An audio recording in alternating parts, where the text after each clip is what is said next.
So, against all odds, against all the media, against Wall Street, Donald J. Trump has become the next president of those United States. I don't know how to feel about it. On the one hand, watching people spurg out and go nuts is hilarious. I can't help but feel a little smug at watching the media declare the end of life as we know it. And I can't help but feel schadenfreude at all the hipster freaks threatening their fellow Americans by calling for mass self-removal to Canada. And yes, I'm even going to laugh at the retards that will be destroying their own neighbourhoods in the coming weeks. Even the economy is having a temporary tantrum, just like Brexit. Nostalgic. Even so, to spoil the jubilant mood for a minute, I think Trump will be a terrible president. Right from the start, I've been worried about his plan for protectionism. I've been worried that we might get a situation similar to when the Smoot-Hawley tariffs were passed back in the 30s. It's no good bringing back the dignity of jobs when everything suddenly costs twice as much and climbing due to a global trade war. Moreover, it's not like American manufacturing has been declining in terms of output. Manufacturing is what you'd call the secondary sector of the economy, where products are made, after the primary sector where resources are gathered or mined, and before the tertiary sector where services are provided. All developed economies are now tertiary or service sector heavy. This does not, however, mean that manufacturing production itself has declined so much that it has automated away excess workers. Therefore, manufacturing employment has declined, and employment in general. For every job that has gone abroad, there might be 2 or 3 that have been mechanised out of existence. Every assembly line today requires way less people than it once did, and yet domestic manufacturing is at an all-time high. Jobs, meanwhile, are at an all-time low. Bringing manufacturing back to the USA will not necessarily even return jobs, largely because manufacturing is already present and rapidly trying to shed jobs. Hillary and the progressive solution of a higher and higher minimum wage is also a non-starter. The remaining ultimate solution to automation is not the shallow Protestant dignity of work, but a basic income guarantee. Unfortunately, things are tricky. It's too early for something so expensive and expansive, but at the very least people are going to need an expanding welfare state as jobs inevitably decline. Does this mean that the progressives were right? No, because the same progressives who support the welfare state and the taxes to fund it also support 2 things that make that same welfare state dysfunctional in the long term. They support an ever-increasing stranglehold on private business activity in the scope of market activity, meaning that the same market which is supposed to supply the taxes needed for the welfare state has its productivity strangled by overzealous health and safety laws, high minimum wages, production quotas, anti-discrimination legislation, and bailouts and corporate welfare for increasingly inefficient big business in lockstep with government. The second thing that they support, which is disastrous, is de facto open borders.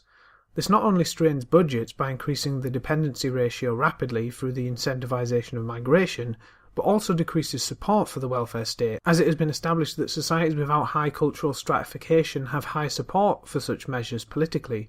It's easier to pay taxes to help a fallen comrade than to pay them to help an alien that wants to destroy your culture. Meanwhile, the Conservatives correctly support a wide scope for market activity and private property, but incorrectly oppose the welfare state and the necessary taxes to fund it, failing to be in tune to the deterritorialising nature of capitalism. What is needed is an ability for people in their minds to separate the regulatory state from the welfare state. Conservatives at least correctly understand that states have borders. They at least stand in opposition to progressive social justice, while at the same time their social conservatism has declined and approached more and more a cultural libertarian paradigm. These, however, are small consolation prizes, and the world will continue to yo-yo from left failure to right failure until a reorganisation can occur. Trump, to some degree, is a reorganisation. His support of protectionism cuts against the classical liberal influenced free trade advocacy of conservatives. But as I've outlined, this is a bad reorganisation. His paleo-conservative-ish support for strong border control, free labour being fundamentally unlike free trade in character, is a positive aspect of the reorganisation of conservatism, which, yes, has always technically supported border control, but shrank back from implementing it, instead producing in America presidents who repeatedly passed amnesty laws. His foreign policy realist opposition to Middle Eastern regime change against secular dictators is also heartening. Unfortunately, his negative aspects may sink his positive aspects. This is what I fear with Trump. I wanted Trump to stand as an example so that a consensus of border control and liberal, if not civic nationalism could fully emerge in Europe. I wanted that example on the question of foreign policy too.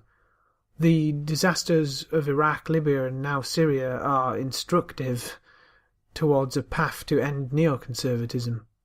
If Trump is a buffoon on everything else and a potential flip-flopper on those positive things too, then things don't look good for organising a full-spectrum solution to our problems.